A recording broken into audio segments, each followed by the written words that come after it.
Magandang gabi po sa lahat. Ang mensahe po natin ngayon ay makikita sa Revelation 14, versikulo 7.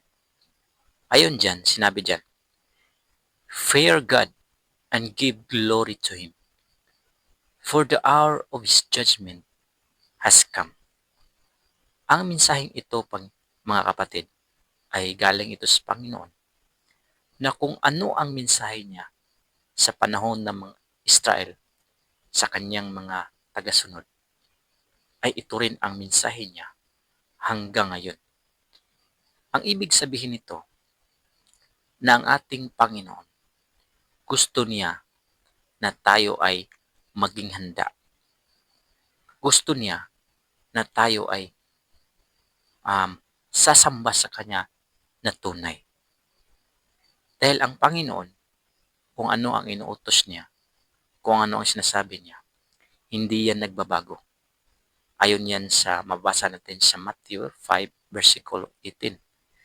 Sinabi diyan, "For truly, I say to you, until heaven and earth pass away, not an a dot will pass from the law until all is accomplished." Kaya tandaan mo to, mga kapatid. Kahit kudlit na yan o kama man yan, walang mababago. Ang totoo niyan ay magkakatotoo yan. Ma-fulfill yan. Yan ang sabi nating Panginoon. Kaya ngayon, bakit importante sa Diyos ang mag-keep ng kanyang commandments? Dahil yan yung basihan natin. Ayon dyan sa Ecclesiastes 12:13, sabi dyan, "Fear God and keep His commandments, for this is the whole duty of man." Kaya tayo, nilalang tayo ng Panginoon, may freedom tayo. Gusto ng Panginoon na tayo ay maligtas. Gusto ng Panginoon na tayo ay lalakad ng matuwid sa Kanya. At tandaan natin, kapag may Panginoon tayo, meron talaga siyang utos na parang isang magulang o parents na nagtuturo sa atin kung ano ang dapat nating gawin at kung ano ang hindi dapat nating gawin. Kaya ang whole duty ng man is keep His commandments. Walang iba yan.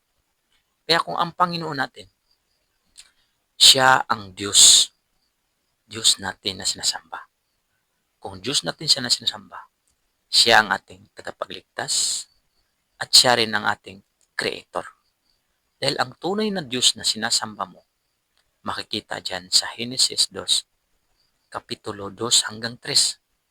Nang natapos ng Diyos na nilikha ang sanglibutan, anong ginawa niya? Siya ay nagpahinga. At ang ginawa niya, binibless niya ang 70. At made it holy.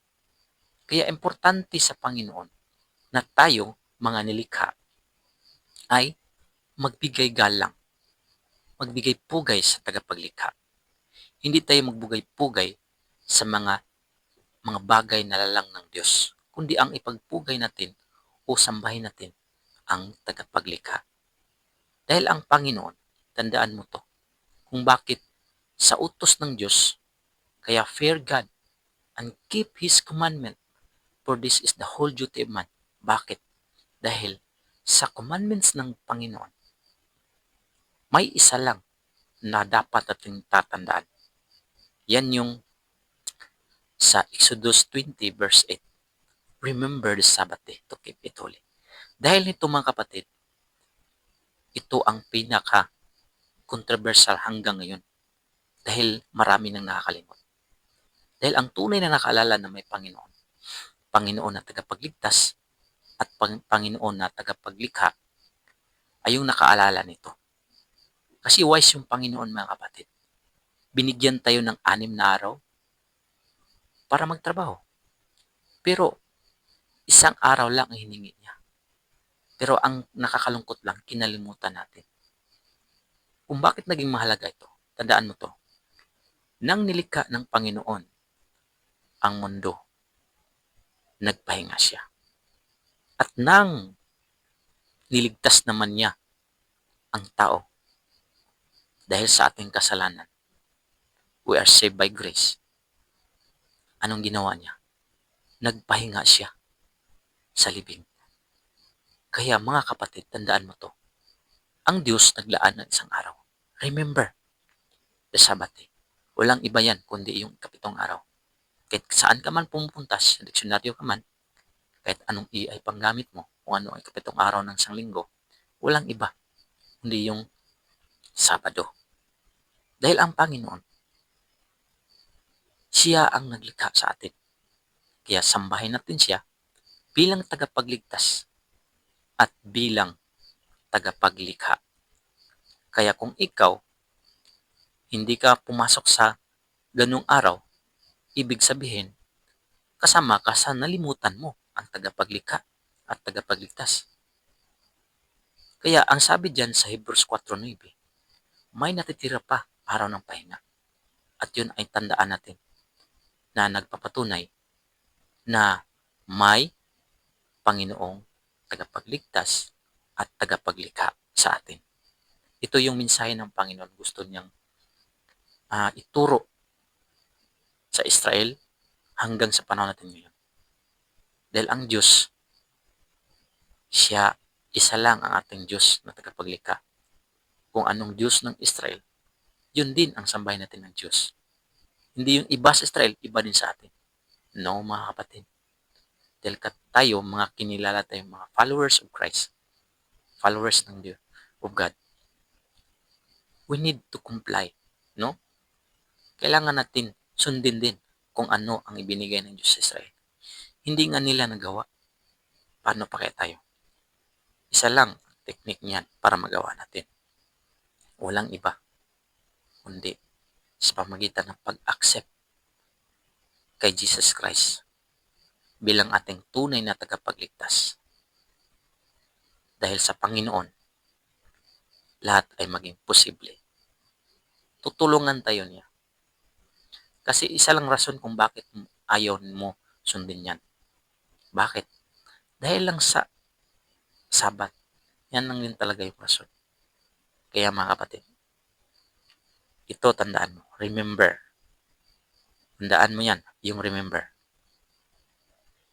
Kung para sa'yo legalistic, what if darating ang panahon na ang tao naman ay maging legalistic? Para saan?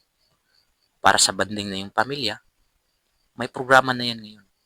Dito sa tinatawag nilang blue laws. At saka family banding, tinawag nilang green Sabbath, at tinatawag ng rest day. Walang iba, Sunday yan. What if maging legalistic yan? Paano ngayon mo masasabi yan na yun?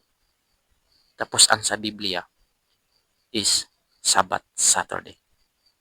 So mga kapatid, fear God.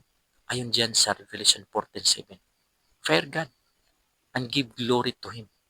For the hour of His judgment has come. So ibig sabihin, ang pagsamba mo sa Panginoon dapat nakatuon, nakabase sa Biblia.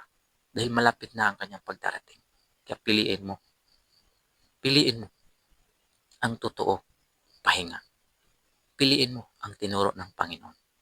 Piliin mo ang tunay na kapahingaan na binigay ng Diyos para sa kabuti natin.